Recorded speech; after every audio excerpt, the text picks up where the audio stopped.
and welcome back to our series where we are going to understand origin of ocean and continent. This is part 2. If you haven't seen part 1, please do watch it because वहाँ पर हमने discuss करा है continental drift theory and उसी को हमने आज elaborate करना है and basically basic reason behind the drifting of continents देखना है, that is with Arthur Holmes convectional cell theory. अगर आपने लास्ट एपिसोड नहीं देखा है तो लास्ट एपिसोड ज़रूर देखिएगा क्योंकि बेसिकली कॉन्टिनेंटल ड्रिफ्ट के बाद आपका ये जो एवोल्यूशन और थियोरीज रिसर्च अराउंड दी अर्थ जो है वो चालू हुआ है. बेसिकली उसने एक बेस क्रिएट करने की कोशिश करी है फ्रॉम 1912. बेसिकली उसके पहले जो काफ़ी सारी थियोरीज आई थी जिसमें एक बोला गया था कि आपकी जो प्लैनेट अर्थ है दैट इज़ फ्लैट, आपकी हेक्सागन शेप में है, टेट्राहाइडल शेप में है. ऐसे अलग अलग रीजंस जो है वो दिए गए थे, लेकिन एक लॉजिकल एक्सप्लेनेशन का मूवमेंट स्टार्ट करा था अल्फ्रेड वेगनर ने. So basically yes, the factors behind the continental drift was not that much forceful, लेकिन थियोरी तो एवोल्यूशनरी थी ही, क्योंकि इसको प्रूव करने के लिए बाद में काफ़ी सारे लोगों ने एफर्ट्स लगाकर अलग अलग फोर्सेस जो है वो आइडेंटिफाई कर रहे थे. So hi, this is Poonam Pawar and welcome to Ekagra academy where you will learn all the geographical factors and content in easiest way that is possible. So आपको बैच रिलेटेड कोई भी क्वेरी है तो नीचे एक नंबर फ्लैश हो रहा है तो उस पर आप कॉल करके देख सकते हो. सो आज हम देखने वाले हैं basically a convectional cell theory. Now what is convectional cell theory? तो उसके लिए आपको सबसे पहले जानना होगा व्हाट इज कन्वेक्शन. ओके, ना कन्वेक्शन करंट्स जो होते हैं या फिर साइकिल होता है that is very easy to understand. आपने अगर किसी भी गीज़र का फॉर्मेशन देखा होगा या फिर कोई भी पानी के टाकी या फिर बकेट का अगर आपने ऑब्जर्वेशन करा होगा तो आपको पता होगा कि बेसिकली अगर पानी गर्म हो रहा है तो यूजुअली ऊपर का पानी गर्म होता है, नीचे का पानी जो होता है वो धीरे धीरे गर्म होकर ऊपर आने लगता है. मतलब कंपेयर टू अगर आपको टेम्परेचर लेना है तो आप नीचे के पानी का टेम्परेचर नहीं लेते हो तो ऊपर के पानी का टेम्परेचर जो होता है वो हमेशा ज़्यादा ही होता. मतलब यहाँ पर एक चीज़ प्रूव होती है कि बेसिकली जो गर्म चीज़ें हैं वो हमेशा ऊपर की तरफ होती है, वेरस ठंडी चीज़ें जो है वो नीचे की तरफ आपको दिखाई देती है. मतलब यहाँ पर क्या होता है, यूजुअली आपकी गर्म चीज़ जो है वो basically now this is the पानी, ठीक है, ये पानी है, ठंडा पानी है, इसको हम गर्मी देंगे. ठीक है, जब आप इसको गर्मी दोगे तो इसके कारण क्या होता है, कहाँ पर गया ये, एक मिनट,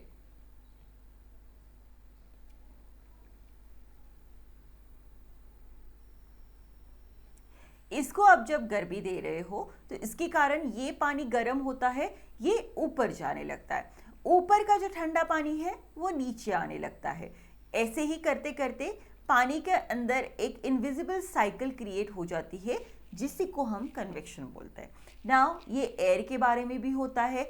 सबसे ज़्यादा गर्म एयर जो होती है वो ज़मीन के करीब होती है, गर्म होकर वो ऊपर जाने लगती है, ऊपर जाकर उसका temperature due to lapse rate कम होने लगता है, हैवी हो जाती है, वापस से नीचे आ जाती है. इसके कारण कन्वेक्शनल सेल आपके एटमॉस्फेयर में भी क्रिएट होते हैं. इसके कारण हेडली सेल, फेरल सेल या फिर पोलर सेल जो है वो क्रिएट होते हैं जो बेसिकली ड्यू टू प्रेशर आपको अलग अलग दिखाई देते हैं. ऐसी ही चीज़ आपके अंदर अर्थ के अंदर भी हो रही है एंड ये हमें बताया है आर्थर होम्स ने. Basically during 1930s and to be very specific in 1928 Arthur Home came with a theory that is mantle convectional cell theory. Now what is this mantle convectional cell theory?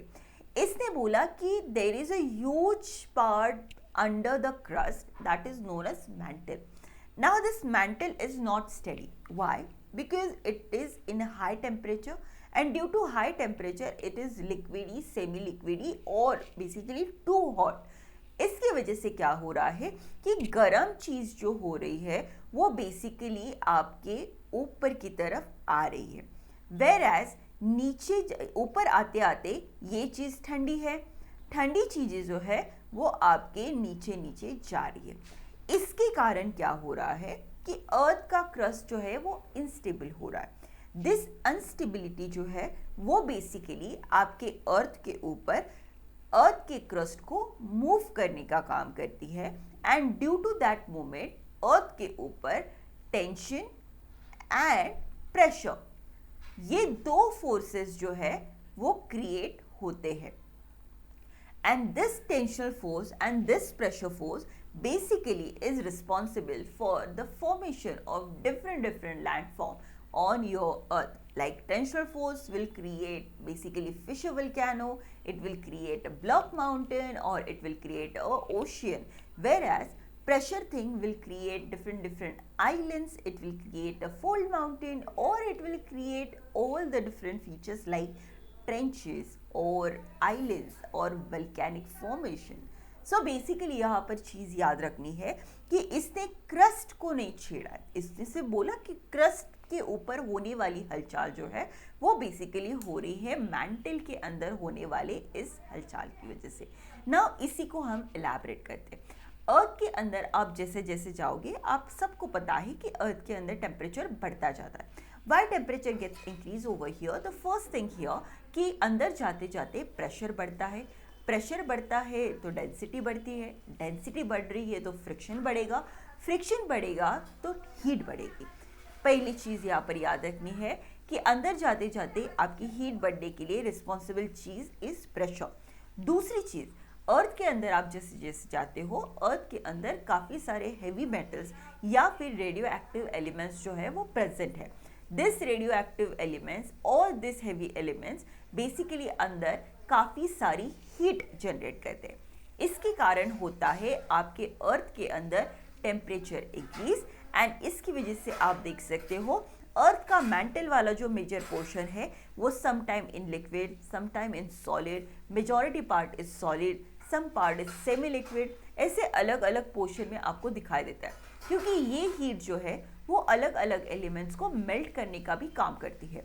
इसके कारण आप देख सकते हो कि convection cell में काफ़ी सारी हीट इंड्यूस मूवमेंट जो है वो आपको यहाँ पर दिखाई देती है। नाउ यहाँ पर क्या चीज़ याद रखनी, पहली चीज़, ये कन्वेक्शनल करंट्स क्यों क्रिएट हो रहे हैं? तो पहले तो कन्वेक्शन करंट्स क्रिएट होने के लिए the first thing that is responsible is heat exchange. अंदर जाते जाते हीट बढ़ रही है, वेयर एज वहीं से आप ऊपर जब आते हो तो हीट डिक्रीज होती हुई आपको दिखाई देती है। अंदर जाते जाते जैसे जैसे हीट बढ़ रही है तो कोई भी मटेरियल जब अंदर की तरफ जा रहा है अपना हीट बढ़ाकर एक्सपांड हो रहा है। एक्सपांड होने के कारण वो हल्का हो जाता है। हल्की चीज़ always tends to come up. मतलब आप बलून को ले लो या फिर आप कोई भी छोटी छोटी चीज़ों को ले लो, पेपर को ले लो, ओके। पेपर जब इकट्ठा होता है तो उसके कारण आपको फटके पड़ते हैं। अगर पेपर पूरा खुला हुआ होता है तो पेपर के कारण आपको वेट भी नहीं लगता है। मतलब क्या होता है, चीज़ जैसी जितनी फैली हुई हो उतनी वो ईजी होती है अपलिफ्टमेंट के लिए। इसी के कारण आप देख सकते हो कि ये चीज़ें धीरे धीरे अपलिफ्ट होती जाती है, एंड यहाँ पर जो एम्प्टी चीज़ बचती है वहाँ पर ऊपर जाकर ठंडी हुई एलिमेंट्स जो है वो नीचे आने लगती है, एंड इसी को बोलते हैं हम mantle convection cell. Now this mantle convection cell जो है वो अलग अलग डायरेक्शन में आपको दिखाई देता है। मतलब आप देख सकते हो कई बार ये इस तरह से घूम रहा है, कई बार ये इस तरह से घूम रहा है, कई बार ये इस तरह से घूम रहा है। इसके कारण यहाँ पर आप देख सकते हो दो करंट एक दूसरे के ऊपर आ रहे हैं, वेयर एज यहाँ पर आप देख सकते हो दो करंट एक दूसरे से दूर जा रहे हैं। जब आपका फोर्स अपोजिट डायरेक्शन में लगता है तो बेसिकली यहाँ पर टीयर होने के चांसेस होते हैं वो ज़्यादा होते हैं। इसके कारण आप देख सकते हो कि बेसिकली जैसे जैसे लैंड के दोनों फोर्सेस अपोजिट डायरेक्शन में जाएंगे, लैंड के बीच में एक फॉल्ट क्रिएट होने लगेगा। मतलब क्रस्ट के ऊपर इसके कारण एक फॉल्ट क्रिएट होने लगेगा जिसको हम बोलते हैं टेंशनल फोर्स, क्योंकि ये क्या होता है, इलास्टिक की तरह दोनों तरफ से खींचना जो होता है वो जारी होता है। नाउ इसके कारण क्या बनेगा, एक न्यू प्लेटफॉर्म बनेगा। मतलब बीच में जो गैप बनेगा वहाँ पे लावा आएगा, एक नई ज़मीन बनाएगा। तो यहाँ पर क्रिएट होता है न्यू प्लेटफॉर्म जिसको हम प्लेट टेक्टोन में आपका कंस्ट्रक्टिव प्लेट बाउंड्री के नाम से भी जानते हैं। नाउ यहाँ पर अगर न्यू प्लेटफॉर्म बना रहा है और नई ज़मीन बन रहा है, इसके कारण अर्थ तो बड़ी नहीं होने वाली, अर्थ तो है उतनी ही रहेगी। इसका मतलब ये होता है कि बेसिकली यहाँ से जब लैंड आगे सरकती है तो वो दूसरे लैंड के ऊपर धड़कती है। धड़कने की वजह से क्या होता है कि बेसिकली दोनों लैंड्स के बीच में एक टेंशन, एक प्रेशर फील होता है, and this pressure will basically creates आपका फोल्ड माउंटेन, या फिर यहाँ पर एक जो हेवियर प्लेट है वो ज़मीन के अंदर धंस जाती है। बेसिकली यहाँ पे जैसे न्यू प्लेटफॉर्म क्रिएट होता है, वहाँ पे यहाँ पर एक ओल्ड प्लेटफॉर्म जो है वो ख़त्म हो जाता है, एंड इसके कारण यहाँ पर एक प्रेशर बिल्ड होकर वल्केनिक फॉर्मेशन होने के चांसेस सबसे ज़्यादा होते हैं। So this all happens because of convectional cell. Basically remember that Arthur Holmes का थियोरी एंड अल्फ्रेड वेगनर का लॉजिक, दोनों को अगर इकट्ठा करा जाए तो ये दोनों थियोरीज आप प्रूव कर सकते हो, एंड ये दोनों थियोरी हमारी प्रूव की है WJ Morgan and McKenzie Parker ने। कल के एपिसोड में हम यही देखने वाले हैं कि McKenzie Parker and WJ Morgan को एग्जैक्टली बोलना क्या था, and what was their plate tectonic theory. So I will see you tomorrow, till then bye bye and have a happy Diwali.